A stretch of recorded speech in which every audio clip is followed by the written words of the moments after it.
वंदे भारत समाचार सब कुछ समाज में हो रहे सब कुछ चीजों पर नजर रखता है।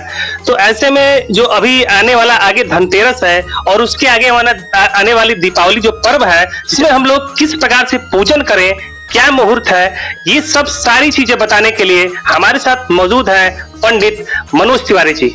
और हम इनसे एक एक जानकारी लेंगे कि कल जो धनतेरस पड़ रहा है उसको किस प्रकार से हम पूजन करें, बर्तन खरीदने का क्या कुछ मुहूर्त है, सारी जानकारी लेंगे।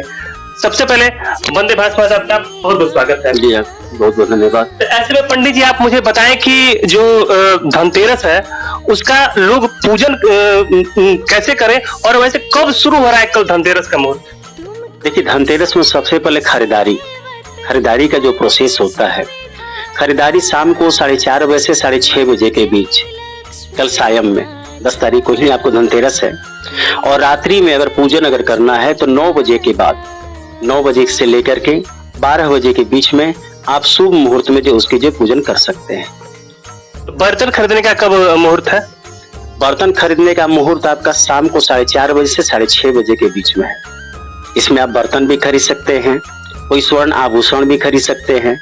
इसमें खास करके झाड़ू वगैरह भी लोग जो खरीदते हैं, तो झाड़ू क्या होता है कि वो लक्ष्मी का सूचक है। झाड़ू भी लोग लेते हैं, खांची भी लोग लेते हैं।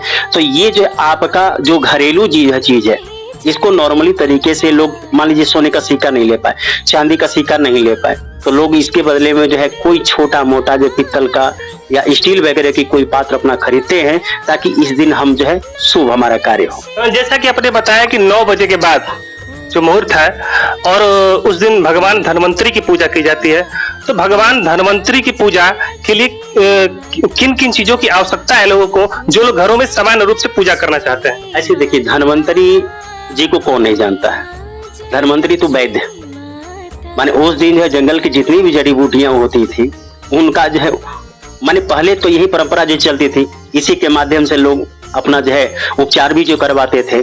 तो धनवंतरी की जो पूजा जो है, इसमें धनवंतरी की भी पूजन होती है, इसमें कुबेर की भी पूजन होती है। कुबेर तो धन के जो है पूरे प्रधान है, जिनको माना जाता है। और धनवंतरी की पूजा में उसमें कुछ जड़ी बूटियां होती है। जैसे पूजन का सामग्री आप खरीदते हैं तो उसमें कुछ जड़ी बूटियां भी होती है। जैसे कमलगट्टा आप लेते हैं, कमलगट्टा का जो बीज जो होता है वो कमलगट्टा के बीज ही है, तो वह भी जो है माने जड़ी बूटी में ही काम आता था।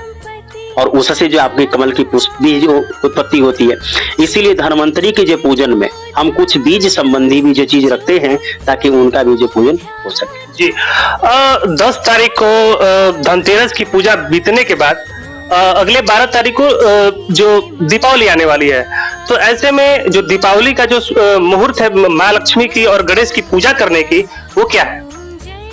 ऐसे नियमतः 12 तारीख को आपको जो है दीपावली जो पड़ रही है, दीपावली की पूजन जो दोपहर में 2 बजे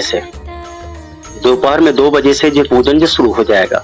जैसे कि जो स्थिर लग्न है, गोधूली बेला में जो है आपको जो लगन है। इसके बाद सिंह लगन में भी लोग पूजन कराते हैं, जो 12:30 बजे से लेकर के 3 बजे के बीच में है। माने सभी लगन, कुंभ लगन है, वृक्ष लगन है, मेष लगन है, ऐसे करके सभी लोग अपनी अपनी राशियों के अनुसार लोग पूजन करवाते हैं। लेकिन मुख्यतः प्रधानता जो है आपको दोपहर के 2 बजे के बाद से ही इस पर पूजन किया जा सकता है। इस बार सुनने में आ रहा है कि जो इस बार का दीपावली पड़ रहा है वो पुरुषोत्तम मास में पड़ रहा है।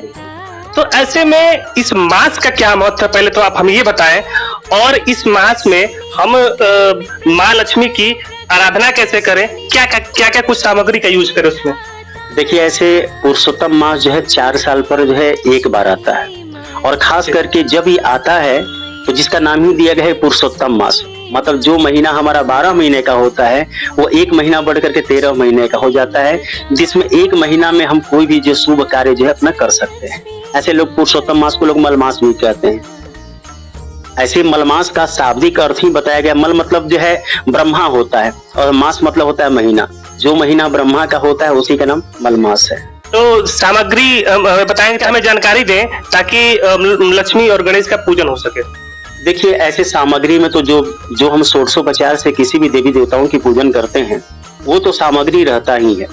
उसके अलावा हम जैसे कि 8 लक्ष्मी है, तो 8 लक्ष्मी में अष्टकमल का फूल, कमलगट्टा, इसके बाद सुपारी, साबुत नमक, पान का पत्ता, दुर्वा और धान का लावा, इत्यादि लेकर के हम माँ लक्ष्मी के जो है विधिवत जो है पूजन जो कर सकते हैं। या तो हम लावा के माध्यम से या कमलगट्टा के माध्यम से हम उनका सहस्त्रार्चन भी कर सकते हैं।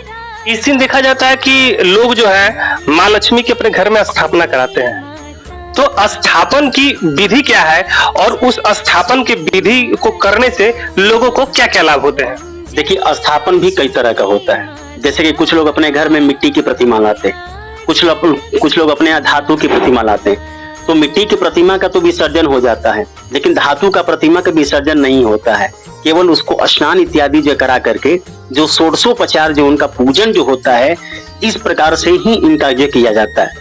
मिट्टी की प्रतिमा में क्या होता है कि 1 साल तक उनका पूजन किए, फिर नया मिट्टी की प्रतिमा लाते हैं, तो पुराने वाले मिट्टी की प्रतिमा को साथ में ही रख करके दोनों लोगों की पूजन की जाती है। एक लोगों का स्थापना होता है नए वाले का, और पुराने वाले का जो है पूरा विसर्जन हो जाता है। उनका प्राण प्रतिष्ठा जो खत्म किया जाता है और नए वाले का प्राण प्रतिष्ठा करके पुनः उनको स्थापना जो किया जाता है। मैं आपसे जानकारी लेना चाहूंगा कि किस मंत्र का जाप उस दिन विशेष महत्व है उसका, तो किस मंत्र का जाप करें उस दिन? देखिए, ऐसे तो बहुत सारे लोग जो है तरह की पद्धतियां बताते हैं। ऐसे ओम महालक्ष्मी नमो नमः, यह उनका जो है मूल मंत्र है। तो आपसे अभी बातचीत हो रही थी तो आप स्फटिक का नाम ले रहे थे और कमलगट्टे की माला की बात कर रहे थे, तो ऐसे में इन सब चीजों का क्या महत्व है इस पूजन में? देखिए, कमलगट्टा क्योंकि लक्ष्मी जो है वो कमल पर ही विराजमान है, गौर करने वाली बात। और कमल जो है पुष्प जो है वो कमलगट्टा से ही उसकी उत्पत्ति होती है, इसीलिए जो है लक्ष्मी को जो है कमलगट्टा और कमल का पुष्प जो सबसे ज्यादा प्रिय माना जाता है। और खास करके स्फटिक, जिसका रंग बिल्कुल सफेद होता है, स्फटिक शीतलता का भी प्रतीक होता है। माँ लक्ष्मी तो धन की जो है देवी है, लेकिन उनके साथ साथ मैया जो है सरस्वती की भी पूजा होती है, जो जिनका वस्त्र बिल्कुल जो सफेद है। साथ में गणपति महाराज का भी जो पूजन होता है, यहाँ तक कि उनके अलावा जो कुबेर जी महाराज की भी पूजन होती है। श्रीयंत्र का भी स्थापना किया जी, उसमें स्फटिक का श्रीयंत्र की भी जो प्रधानता है। स्फटिक का श्रीयंत्र की अगर स्थापना यदि आप घर में अपने करते हैं तो आपके घर में हमेशा धन धान्य की वृद्धि होती रहती है। और उसको खास करके जहाँ पे आपके पूजन का स्थल होगा उसी पर जो है उसको किसी धातु पात्र में लेकर के उसकी स्थापना की जाती है। तो ये थे पंडित मनोज तिवारी, जिन्होंने लक्ष्मी पूजा और धनतेरस को लेकर वो सारी जानकारी दी जो आपको कहीं न कहीं पूजन में फायदा पहुंचाएगा, और इस तरह से आप पूजन करें और माँ लक्ष्मी को अपने घर में स्थापित करें। वैसे अभी तक से आप वंदे भारत समाचार देख रहे थे, मैं आपके साथ नीलेश भारद्वाज। धन्यवाद। जय लक्ष्मी माता मैया, जय लक्ष्मी माता, जय लक्ष्मी माता।